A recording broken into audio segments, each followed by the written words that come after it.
Here we have a population of mature B cells expressing surface antibody, and educated T cells with T cell antigen receptors on their surfaces. At any one time in a population of lymphocytes, there will be millions of different clones of cells, each carrying a different receptor, and therefore only able to recognize a particular type of antigen. This means that in a normal immune system there is always a small subpopulation of cells which are able to recognize a specific antigen. If this were not the case, we would be completely unable to protect ourselves from pathogens. Such cells are said to share the same specificity. This is one of the reasons why lymphocytes circulate around the body, to ensure the small number of cells which are able to recognize a specific antigen will actually come into contact with it. Consequently, most of the cells in the human body are never called upon to fight infection. They are simply there just in case they are needed to combat any new strains of pathogen that might enter the host. We are going to look at how B cells and T cells differentiate and the mechanisms which bring this about. Here we have a virgin lymphocyte pool. In the presence of an antigen, only one of these many different B cells is able to bind to that antigen successfully. This process, known as clonal selection, initiates a primary immune response which causes the cell to undergo a series of irreversible changes. The antigen is taken up from solution by the B cell's surface immunoglobulin. It is internalized and processed. Antigen fragments are subsequently re-expressed on the B cell surface associated with MHC class II molecules for presentation to Th2 cells. Receptors for interleukin-4 are also induced on the B cell. Presentation of the antigen to the Th2 cell causes vesicles within the T cell to fuse with the cell surface and release cytokines, including interleukin-4, which then binds to the interleukin-4 receptors on the B cells. Together with costimulatory signals, the IL-4 activates the B cell, triggering its division. Other cytokines released from the Th2 cell, including interleukin-2, interleukin-4, interleukin-5, and interleukin-6, then bind to the appropriate receptors on the B cells, causing them to differentiate.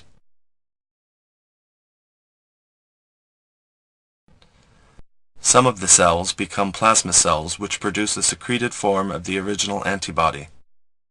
Consequently, they are also known as AFCs, or antibody-forming cells. Plasma cells are a different shape from B cells and have lost all their original cell surface antibody.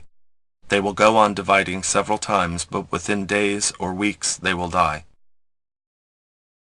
Other cells become memory cells. They have undergone a series of phenotypic changes, making them more efficient at reacting to the same antigen, if it is ever presented again in the future. This means that there is always a ready supply of cells with the appropriate specificity to fight infection. These cells can live for many years, and this increased efficiency of the memory cells to fight infection underlies the enhanced secondary immune response. Memory cells confer lasting immunity against a pathogen, which is the basic principle behind vaccination.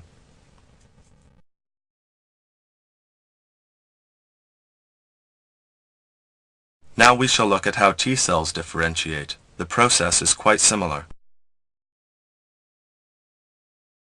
Again, we have a pool of virgin lymphocytes. There are millions of different clones of T cells, each carrying a different T cell antigen receptor.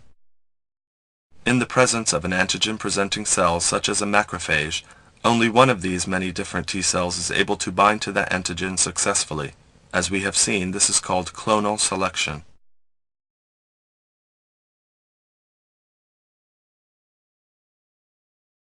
The antigen-presenting cell interacts with the T cell and releases cytokines such as interleukin-1, which cause the expression of interleukin-2 receptors on the surface of the T cell. There are also crucial interactions between pairs of co-stimulatory molecules on the surface of each of the two cells. In addition to being able to bind interleukin-2 using its new receptor, the T cell is now also able to produce its own interleukin-2, enabling it to stimulate itself. This ability to produce cytokines, which can act on cells of the type that produce them, is called an autocrine action, whereas producing cytokines, which stimulate another cell type, is a paracrine action. The interleukin-2 binds to the receptors on the surface of the T cell, triggering division. This causes the induction of new co-stimulatory molecules on the surface of the T cell.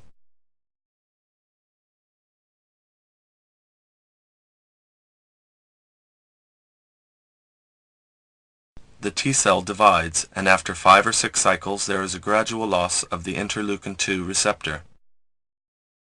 This prevents the cells from receiving any positive signals to continue dividing.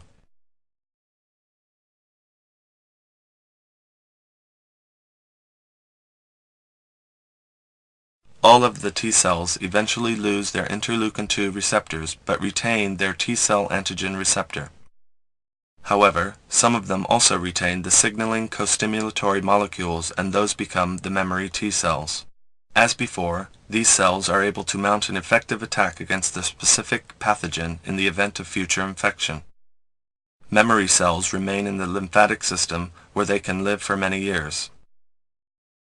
Other cells lose their co-stimulatory molecules and become effector cells, which migrate out into the surrounding tissue to participate in effector responses to eliminate infection. These cells die within a few weeks. Both B cell and T cell clonal proliferation is driven by the presence of antigen. As soon as the antigen has been destroyed, the whole immune response switches off, leaving more cells in the system sharing the same specificity than existed prior to the original infection.